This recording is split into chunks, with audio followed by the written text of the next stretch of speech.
Look, I live in the suburbs. I don't interact with a lot of other non-white people.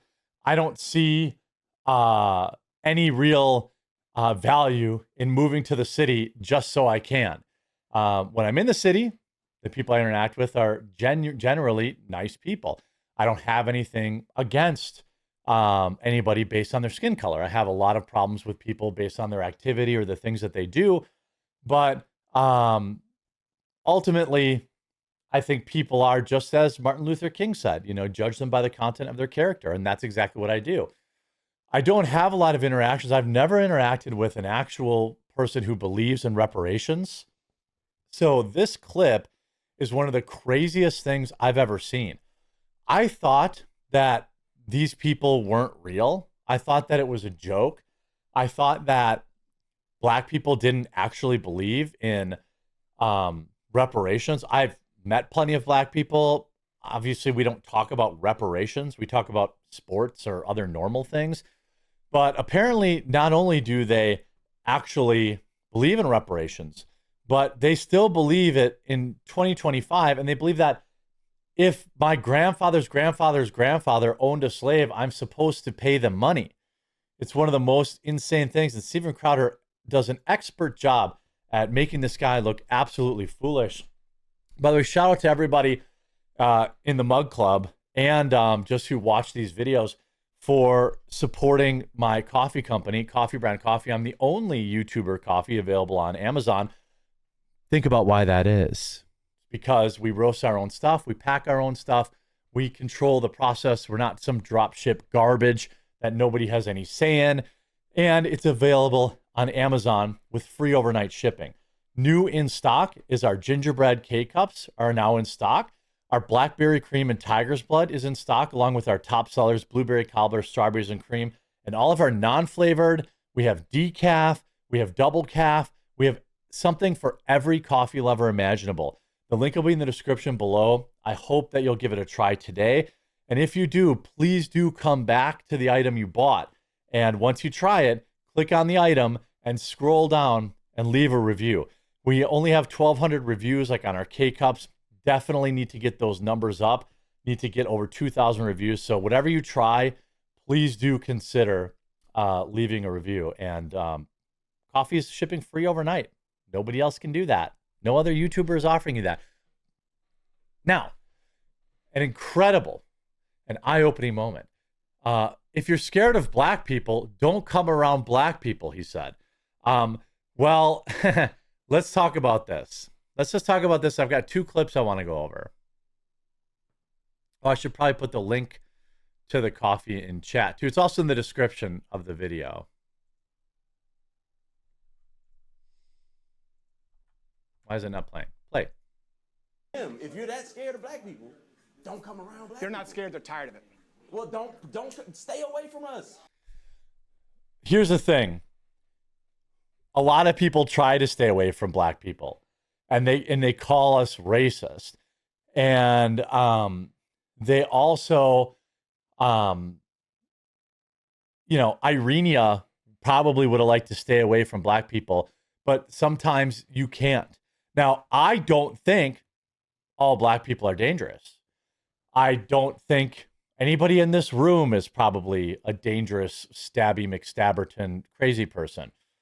But for this guy to be like, well, just stay away from us. Brother, I have to go to the mall. We have to go to the movie theaters. In society, we have to interact with people that there's a general expectation that they understand how to assimilate, how to act like a normal person. But for whatever reason, one group of people, in particular, it's not Black people. It's young, ghetto Black males. Okay, let's be specific. It's not like I'm worried about walking past some little old Black lady. I'm not worried that she's going to stab me or rob me. I'm not worried about a 5-year-old Black kid. I'm worried about a Black male between the ages of 14 and 40, because statistically, they are the most deadly thing on the planet to humans. Well, other than cancer, obviously. But that is a statistical truth that Black men between 14 and 40 make up more than 50% of all murders. So it's not that I don't like black people. It's just that statistically, I would be better off avoiding you. And I wish that wasn't the case. I really do. But it's the truth. For you to say, oh, well, just, don't come around us, brother, that would be great. But I can't go to the mall. I can't go to the movies. I can't go shopping anywhere with my wife. I can't go to the county fair. I can't go to any public event. I can't go to a basketball game. I can't go to, so I'm supposed to just stay in my house? Great. You got your own area. Then don't ask them to pay for it. And we're not because once again. So you want them to stay away but foot the bill. So you got to do that with everything and else now in it's the the tax kid. Now code. it's the boodle and nothing is safe. Stay away from us but pay for us. Do you realize that guy's going to hate you? Ignoring that other side of the coin. If we're going to do that, if we're going to give you that, then you got to go through everything and you got to give us the same thing. We're not going to pay for certain shit that we don't agree with. Can I ask you something? You don't pay for anything. Brother, what are you talking about? In real talk, while we're having real talk, why do young black men fight in packs? Why when we see a world star vet? Whoa. Steven Crowder. Actually, I know personal experience. Young Asians fight in packs more than young black. No, I'm talking about That's not true. every time I tune in. When I used to be a club bouncer, so I'm talking about video after video of a defenseless person on the ground getting stomped by social media. 5 That's people. conditioned. If you You can't answer that. This is my favorite meme, of course. You're racist. Wait, what? 2025? You're racist. Don't care. Here's also my second favorite clip. Excellent job, Steven Crowder, by the way. This is... I've never understood reparations. I mean, first of all, my family lived in Poland and Germany and moved to Wisconsin. We never owned slaves. No. My family came to America after slavery. Why on earth should I have to pay for anything? Second of all, why on earth does any black person alive today deserve any reparations? Well, I'm about to hear, and you're about to hear, exactly what goes on here. This is about racism in America. My faith is what has protected me. My faith is what has protected my heart from becoming racist. But I've had a lot of negative interactions. That's why I'm sitting here. We'll have to edit this because just the word. By the way, if you want a relaxing vacation, stay home. Don't go to.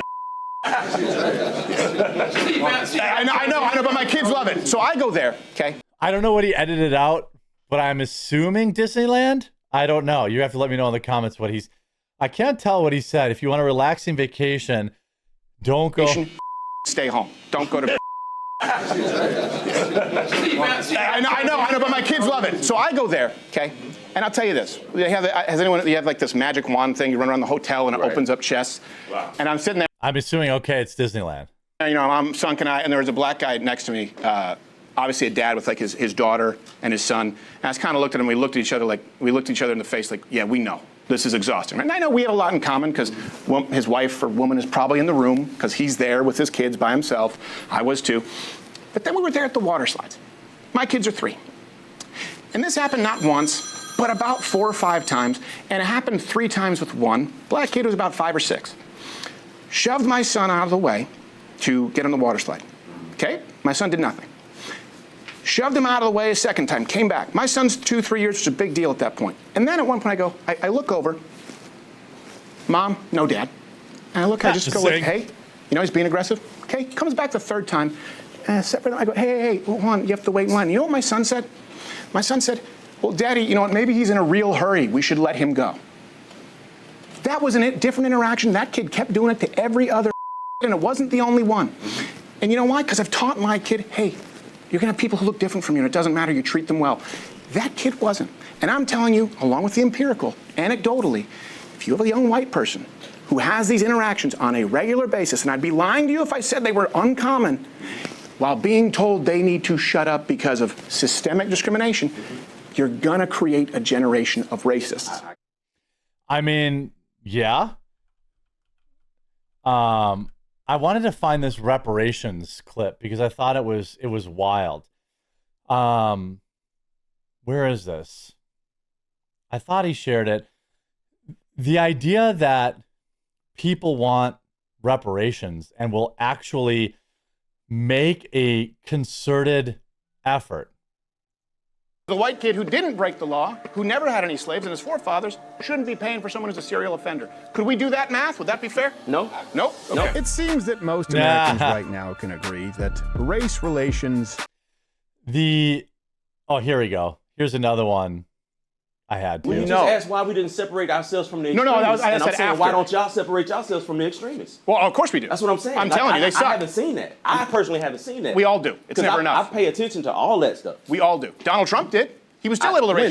He said, I'm not talking about white supremacists and neo-Nazis who are horrible and should be condemned totally. The media cut it out. Did you know that? No, I didn't hear that. Yeah. You probably heard he said there were fine people on both sides, right? I heard that clip. Right before that, he goes, look, look, I'm not saying white supremacists are neo-Nazis who should be condemned totally, but outside of that, you had on this monument argument, fine people on both sides. And you had some very bad people in that group, but you also had people that were very fine people on both sides.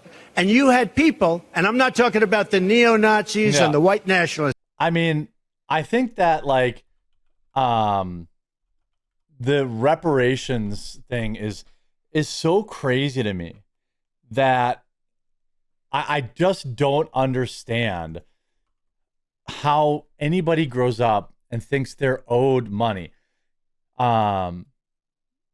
You know, talks about teaching their kid right. Talks about here, where is this? Don't come around black people. We talked about that clip. Ultimately, you have situations where here's the reparations. Got it. That are trillion-dollar, billion-dollar companies that started in the 1600s, 1700s that are still around, and they benefited and profited immensely from that. What if it's a company that never had slaves? That. Should they pay reparations? No, not that the company had slaves, but we had companies that insured slaves. You had companies that transported slaves. But what if it's a company that did none of it? Should they pay? No. Hey, didn't black people transport slaves too? If they didn't have anything to do with chattel slavery, no, they shouldn't. Neither did I. Companies that should. But let me say this. But your grandfather. But do you understand the point? But if your grandfather was here in the United States, I don't know. You said you from Canada. I don't know. We not worried about it. We worry about the people. What if your grandfather was a slave owner and mine wasn't? My grandfather was. What if he was? But what if he was? Because my grandfather was a sharecropper in Plaquemine, Louisiana, in a little small town called Bayagula. So he was 2 generations removed from slavery. So I know I have a root in slavery. Okay. What? Somebody owned my great-great-grandfather. What if I have no root in slavery? Well, you don't owe nothing. You don't owe anything. Your grandfather, if your grandfather from Canada, he wasn't down here owning slaves. Okay, I'm just trying to. So then people who didn't own, we don't pay reparations. He owed money. But Steve, here's what I'm telling you. Though. Hold on a second. Here's what I'm telling you. If you're to go through the numbers, so do we agree? If I have no connection to slavery whatsoever, that I don't owe. You still me. You don't. We agree. Don't. Okay. So do you realize that you could take all the white people in this country, and if you're going to add up everyone where you could actually trace the lineage to slave owners or had any involvement, you would end up with maybe 2 or 3%. 2 or 3% of white people in this country. There go them numbers. There go them numbers. There go those numbers. There goes the truth. There goes the truth. That darn truth. Some people, there just are no saving.